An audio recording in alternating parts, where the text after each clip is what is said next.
Good evening, everybody. Dr. Scott Perlman from historic Marietta, Georgia. Actually, I'm from my home in Kennesaw, Georgia, but I wanted to give this share on vaccines. Man, oh man, oh man, this is huge. And all you naysayers, what are you going to do now? Del Bigtree, Dr. Andrew Wakefield, and Robert F. Kennedy Jr., wow, all the work that they've been doing, all the hard work has now come down to a massive, massive win as of today. Okay, so what is everybody going to say now about these vaccines? So I want to read off a little bit about where this came from and what it has to say in a big win on vaccinations. What are we going to do now in this country with all these laws that have been changed and passed? And what is California going to do? You know, Donald Trump just mentioned the other day how he wanted to fight now to change for the right of the American people to choose their health care, to choose whether they want vaccines or not. So it says, breaking news, vaccine update, Mark Anthony Boyer. Government funding was pulled from Gates Foundation, the World Health Organization, NCDC, Center of Disease Control. United States government lost a landmark vaccine lawsuit. Huge, lost a vaccine lawsuit. Big lawsuit, lost, United States. Vaccine injury lawyer Robert F. Kennedy Jr., Del Bigtree, producer of the suppressed vaccine documentary Vax, which I sponsored here. I was one of the main sponsors here in Atlanta, Georgia, and I can't thank, so many people that were involved. Tia Savino did such a great job putting that together in the theaters and getting it out there and making it known what's going on with these vaccines and all these damaged children, especially against the Gardasil vaccine and all the garbage that's in that. So I mentioned Del Bigtree, and then of course you can't forget Dr. Andrew Wakefield and all that. Vax and the Informed Consent Action Network, ICANN, are credited with this victory. Okay, and there's a link here I will post later with this here. They demanded that relevant government documents proving that all federally approved vaccines have been tested for quality over the past 32 years, and there were none. Zero, zilch, nada. No proof showing that these were safe at all. They lost that battle. That means all these years that have been fought for, and everybody's been, all doctors like me and all these other docs, good docs that's sharing the good word about how dangerous these vaccines. Again, I will say it all the time. I'm not anti-vax. I'm anti-stupidity. I've been saying it for years. Okay? Dr. Buttar was saying it the other day. He's not anti-vax. He's anti-stupidity. Again, because you got to put on the thinking cap here, folks, of what's in this garbage. Finally, approve this stuff here. Here are the huge legal and practical implications in this victory for the American people. This means that United States Department of Health and Human Services and all vaccine makers have been deceiving the American people for over 30 years about the effectiveness and safety of vaccines.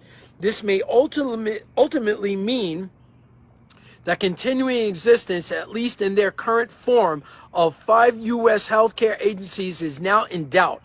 The CDC, the FDA, the IOM, the NIH, and the health part of DHHS itself.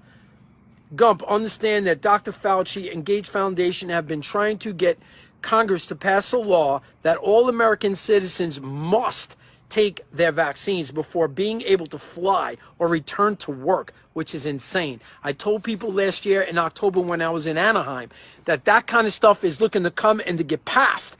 Okay, that you're not going to be able to renew your driver's license if you don't get vaccinated. You're not going to be able to fly out of the country. You're not going to be able to update on your passport, your driver's license. All these things are going to come to fruition. And here we are, that they are quoted stating that this is what they wanted.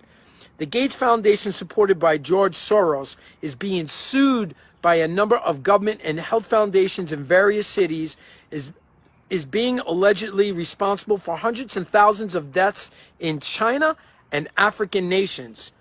Now there is proof that at very least their vaccines have never been tested properly.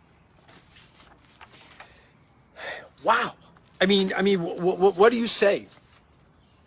All you parents out there, all you followers out there know, all you fighters for the right, for the freedom of true science, that you've been out there and all your friends and all your families been telling you you're out of your mind. All these MDs, shame on them all. Shame on them for stating how safe they are with no true science and making all of us look like we're freaking crazy and out of our damn mind. That you don't know what you're talking about. You're not a real doctor. You're not this, or you're just a person. You don't know better. You're a regular layman. You don't know about this stuff. It doesn't take a brain surgeon to understand that when you put detergents and you put petroleums and you put formaldehyde and you put things in there like pig urine or human DNA species of human DNA into vaccines, which we know now is to be true more than ever before. Everybody was making you look like you're crazy or get away from that person. They're out of their mind. Are they really now? Now what? It's like you turn around, you got a mic in your hand, you're like, boom, you drop the mic. What do you got left to say? But it is just the beginning, isn't it? But what are they going to do now with all these laws that they did, you know, that they put into place now? And all these families that are uprooting and moving because of laws that have changed and everything that's going on out there. What are they going to do with that? What is going to come from this? Is this going to be a staple? I can tell you now, this is a big, big change and a notch. You know, thank God for Del Bigtree and Robert F. Kennedy Jr. and Dr. Wakefield for fighting and putting so many hard hours, thousands of hours into this to prove to everyone that these vaccines have not been safe. It's not proven. There are no double-blinded placebo testing on the first 135 vaccines that they give kids out there today to make you go to school and go to work and travel and all this business. All we've been asking for is true science. True science. Show me the double placebo test. Show me that the stuff that you're putting, all this toxic crap in these vaccines, in these babies, in adults, into children, into women, into men, and all this stuff traveling all over. Show us that it's safe. Where? And everybody's like, yo, you're out of your mind. If it was dangerous, they would never do that to us. Really? Now linking to autism. Big time autism here. Cancer, disease, arthritis, all these other things. And how about recently the reports now that are coming out in your flu shots over the past 10 and 15 years linked to HIV, that they put traces of HIV into these vaccines. You feel good about that? Your flu shot, do you? I've been telling everybody with the flu shot, what happens with most people that get the flu shot? This is no new news. Most people that get the flu shot get what? They get the flu. This isn't brain science. You know, this ain't brain surgery here. You know what I mean? You got 6 to 9 viruses in a shot with thousands in the air that you're hoping that it matches. It doesn't work. Years ago, you used to have to go to your regular MD to get a prescription or whatever, to see your doctor.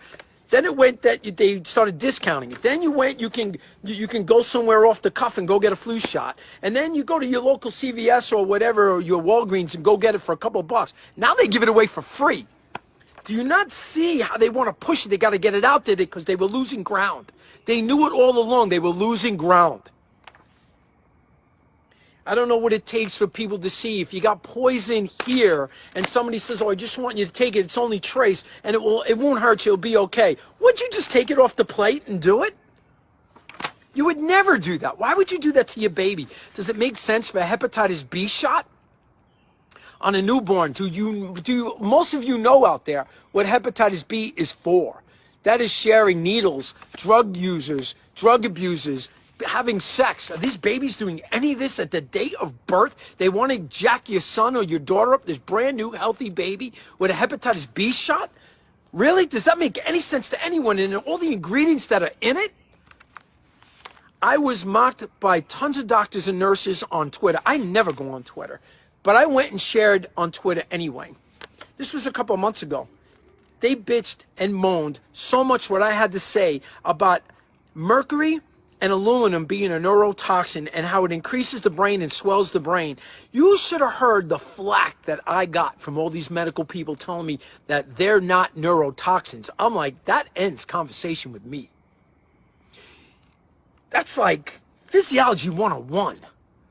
How don't you as a medical doctor with all your treatment, all your studying, all the money, the 250,000 that you spend 10 years of education, don't know a simple thing that aluminum and mercury is a neurotoxin, that it will flame the brain? Why do you think they put polysorbate 80 in there with that? so that it passes the blood-brain barrier and gets into your brain and inflames the brain. The brain per se cannot sweat outside the skull. When you run and you jog and your head is sweating, that's not your brain sweating. That's the skin and the muscle that surrounds it. So when you inflame that brain, you cramp it. When you cramp it, you get problems. This is where the head pain, you know, these kids talk about head pain, headaches, dizziness, fatigue. That's where it comes from. And we all know that aluminum in the gut and the mercury in the gut interferes with, it's called SIGA, S-I-G-A, which is in the lining of the intestinal wall. How it erodes that and penetrates and gets in and pollutes the bloodstream. Now you're talking about between the the gut and the blood-brain barrier here, the connection. 80 to 85% of serotonin is developed in your gut, not your brain. Now you're fooling with that transmission to the frontal lobe. What is the frontal lobe responsible for? Mood and tude. Why do you think half these kids are like freaking zombies half the time? You take away the emotion.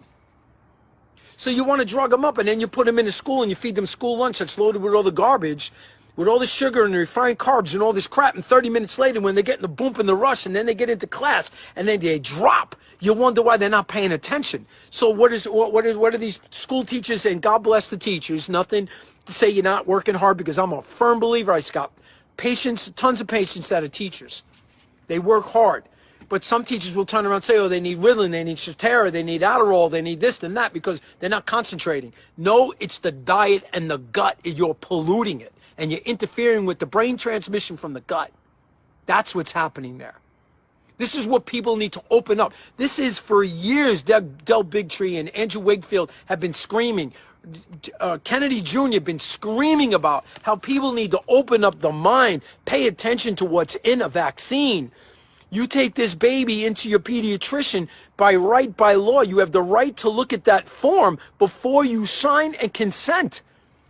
You have the right to ask questions. Is this safe? Can you show me where the studies are? You have a right to ask these things. They work for you. You don't work for them. It's that simple. It's not that hard, people. It's not. You got to open up here and open up in here to say, I trust what I'm about to ask. I deserve a real good, honest answer. It's that simple. This isn't, again, I say it all the time, it's not brain surgery. It is so superficial. You just got to be strong. You got to believe in yourself, what you want for your children. That's what you, just go with it. And I promise you, you'll start hearing them stutter. And one of the big things that they do is they like to get you into their office with the door open to get a nurse in there to be a witness. You know what? Thank you very much for the witness. I'll tell you what I'm doing. I'm turning on my phone, and I'm going to record this conversation, because that's my witness. That's what you do. They don't like it. You get up, you walk out. They can't arrest you for walking out. Not yet. And maybe never, according to this new rule, right? Take charge of yourself, and all you're asking is for proof. It's not that you hate vaccines. It's not that you're saying I'll never take one. There's place and time for certain things. There's no question. I just want to see that it's safe. Is that so much to ask for? It's that simple. Don't sweat it. And all you naysayers, beating up your relatives, you grandparents beating up your children, or you children beating up your parents, vice versa. It goes both ways, don't it? You got the grandparents that care about their grandchildren and trying to teach you, the adult of that baby, that these vaccines are dangerous, and you're telling them, oh, there's no such thing, and that they would never do that, and vice versa. This is about working together, about getting an understanding. There is no right or wrong. There's not somebody more right or wrong than the other. You just want an equilibrium to get an understanding that makes sense in a family. Isn't this, all that's going on right now, isn't this coming to fruition and to be true? Up here wants all of us down here to argue. They want you to not agree. They want it to be split and divided so they can keep doing what they're doing, and they're all like this, where all the strings connected to all of us little puppets beneath, and keep pushing it and pushing it to get you to believe what they want. Not true. Just look up the ingredients, folks. It should end any conversation. It should end any conversation. Does any of it sound right? Aluminum, mercury, pig urine, human DNA fragmentation, human DNA from aborted baby fetal cells. You want that? Does that sound right into a newborn perfect child? Really? Does it make sense? Immunity, the best immunity comes from the mama, from breast milk. You ain't gonna beat it. They can't duplicate it. It's the way God has intended it, and it ain't ever gonna change. There isn't a powder, a juice, or anything on the market that's gonna beat mom's breast milk, ever. Place and time to do other things when things can't work, when moms can't produce and other things. Okay, that's why I tell all parents, before you get pregnant, do a cleanse to the body. I put patients on my 21-day purification program. Get cleansed, get clean, clean that system. People say you are what you eat. I say you are what you can assimilate. If this gut in here, if this section here is not working, then the rest of your body's not getting the expression from the foods of what you're eating and what you're drinking. So I tell mothers that are getting ready to get pregnant, do a cleanse. Cleanse the kidneys, cleanse the liver, the small and large bowel. Get the junk out, get the garbage out. So now that when you get pregnant and the clean foods and things that you're eating and drinking, that's what you're giving this baby every day. So you work so hard to be so clean, so right, so tight and everything else, but all these parents go out and inject. When I've been saying for years, these guys have been saying for years, all of you out there that have been telling your friends and family for years, it's not safe, it's not this. It's true. It's true. Right here, it's true.